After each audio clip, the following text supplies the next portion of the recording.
Presentation Skills for Design Students, Episode 8.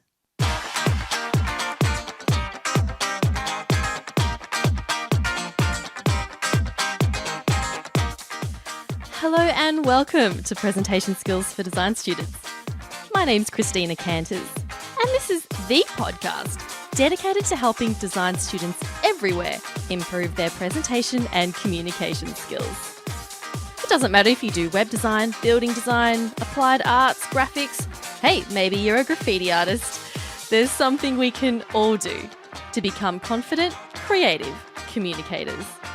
So get ready to take your next presentation to a whole new level. Oh, hi everyone. I am just ecstatic to be recording episode number 8 for you. And it's not just because 8 is a lucky number in Chinese culture. And I know my mum will appreciate that. But did you know that most podcasts don't make it past their 7th episode? Yep. That's a stat that I learnt from Cliff Ravenscraft from podcastanswerman.com, who taught me everything that I know about podcasting. He's awesome, by the way. Anyway, so the fact that I'm recording episode 8 for you today means that I'm here to stay, baby. Yeah. So anyway, today's episode is 100% inspired by the very talented, very beautiful, and mega superstar Beyonce. Now, she certainly has a way with communication. I mean, can 13 million Twitter followers be wrong? I don't know. In today's episode, I'll be sharing with you 5 very important communication lessons that we can all learn from the sassy Mrs. Carter. But first, let's hear this week's story from studio. I'd like to thank Sadira, who studied industrial design here in Melbourne, Australia. Take it away, Sadira.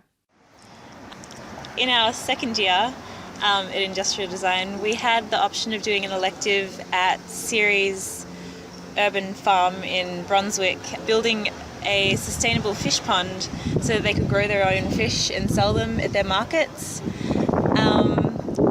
And we've been doing theory for a while, so, learning industrial design theory and, colours, whatever, the things that you learn. But this was the first practical class that we could actually get our hands dirty, which was really what we were doing. We were digging holes and, we needed to dig those big ponds, so there were frogs and snakes everywhere. But the thing is that everybody got really excited and really enthusiastic about the project, and I realised that, we're learning all this really awesome knowledge, but when we put it into practice, everybody really understood what it was about, and everybody actually wanted to continue on in the next semester. So it was a good lesson that you always have to turn your theory into practice to understand what it's actually for and really get the most out of it.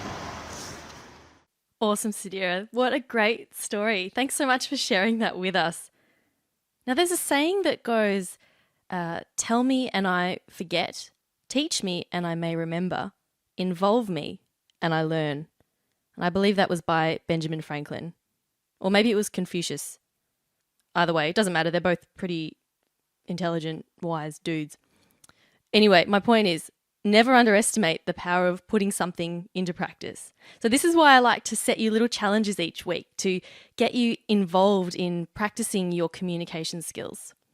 Of course, practicing presentations and then delivering them is a really great way to learn. But remember, you communicate every single day. So use the situations you face in everyday life to practice the skills that you learn on this podcast. So there's a great lesson there. So thanks, Sadira, for that. Now, what's your story from studio? It doesn't have to be overly profound, just something that you learnt during your time as a design student. I would love to hear your story. Just go to designdrawspeak.com/story and follow the links there.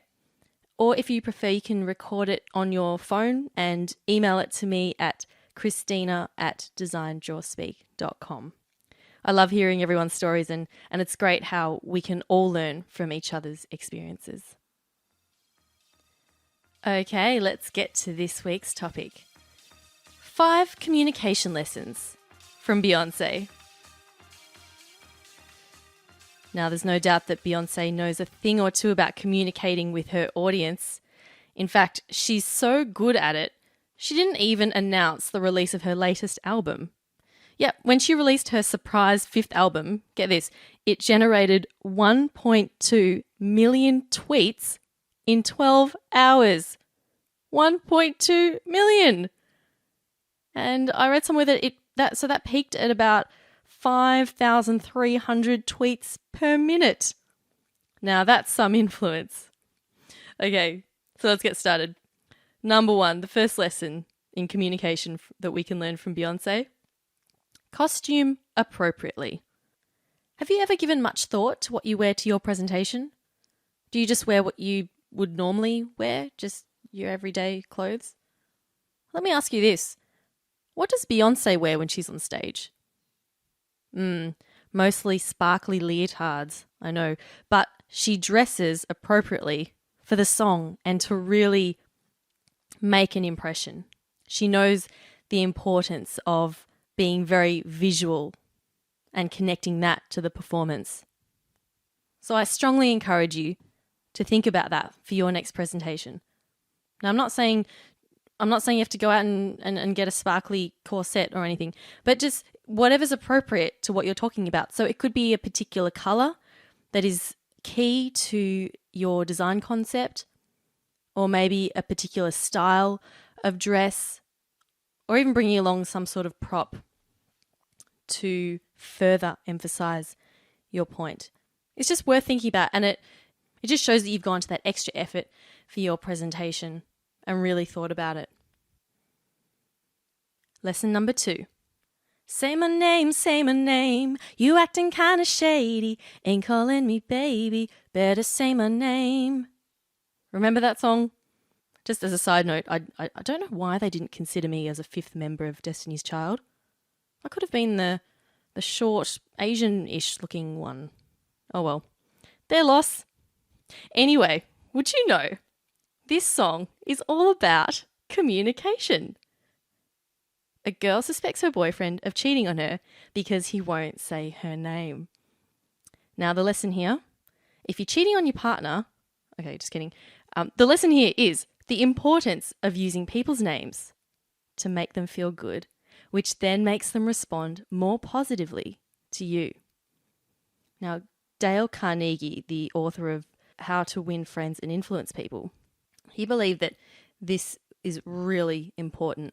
He said, remember that a person's name is to that person the sweetest and most important sound in any language. Now think about that. Your name is a huge part of your identity. Think about how annoyed you get when people get your name wrong and just don't seem to care. I can't stand it when people call me Christine or even send me emails addressed to Christine.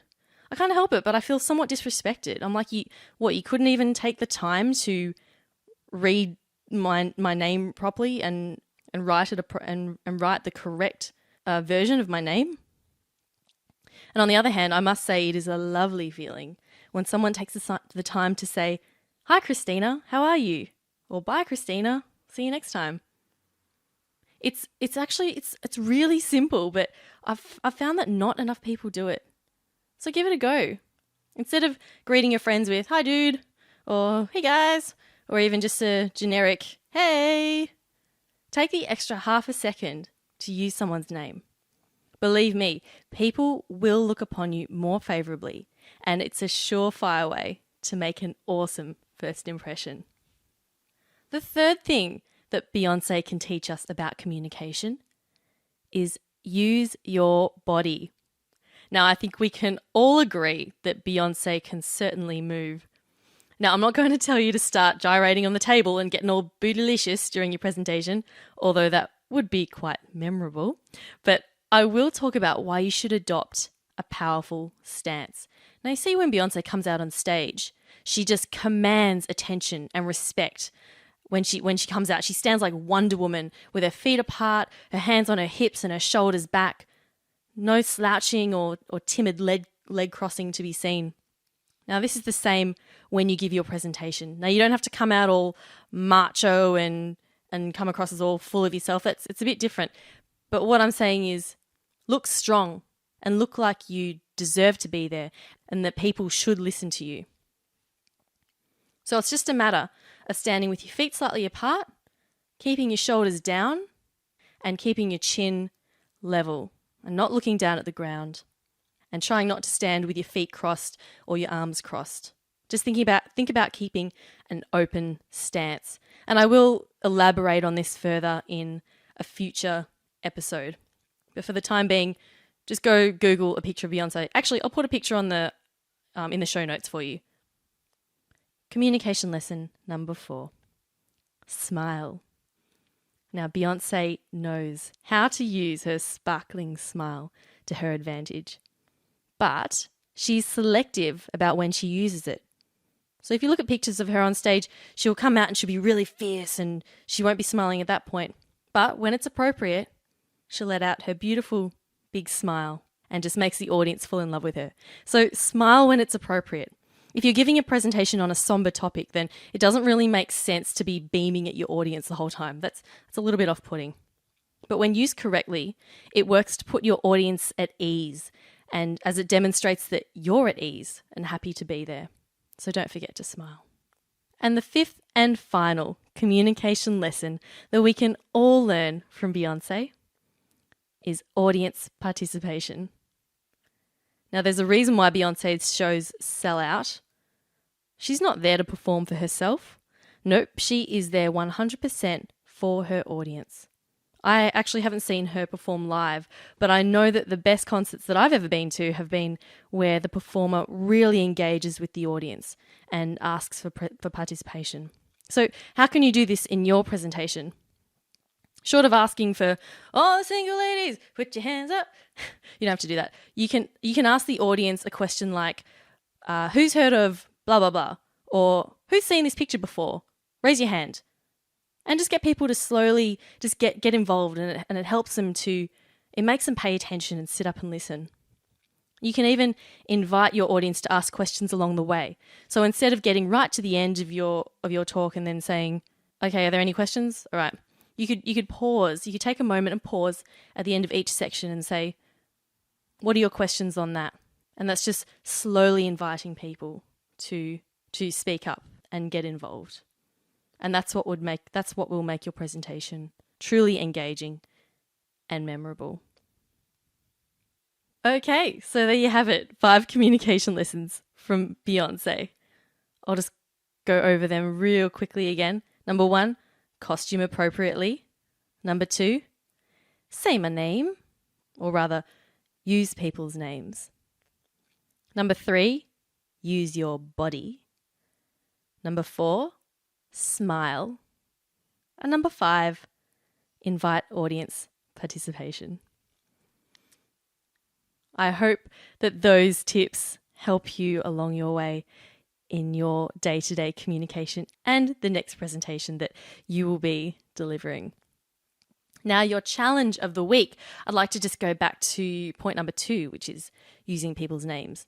This is really simple. The next time you see someone, use their name. And if it's someone that you've met for the first time, try and really make an effort to remember their name. When you're introduced to someone, or when I'm introduced to someone, I try to repeat their name straight away. And then for some reason, it just keeps it locked in my mind better than if I don't repeat their name. So if I've been told, oh, Christina, this is John, I go, hi, John, nice to meet you. That makes it just a bit easier to remember their name. So give that a go. Or if you're in the supermarket, look at the checkout chick or the checkout chap's name tag and use their name. It will be a lovely surprise for them because I'm pretty sure that does not happen very often. So give that a go. Well, that just about wraps up episode 8 for today. If you enjoyed this episode, I'd really appreciate it if you could head on over to the iTunes store and leave a quick review and rating. It just helps the podcast get discovered by more people. You can also head on over to designdrawspeak.com beyonce.com/008, where you can find the show notes and a really cool picture of Beyonce that I've put up there doing a really strong pose that will hopefully inspire you. Anyway, I can't believe it's the end of 2013. How exciting! I can't wait to see what 2014 holds. So I'll see you next year with episode number 9. And I hope you have a fabulous end of year. This has been Presentation Skills for Design Students, helping you become a confident, creative communicator.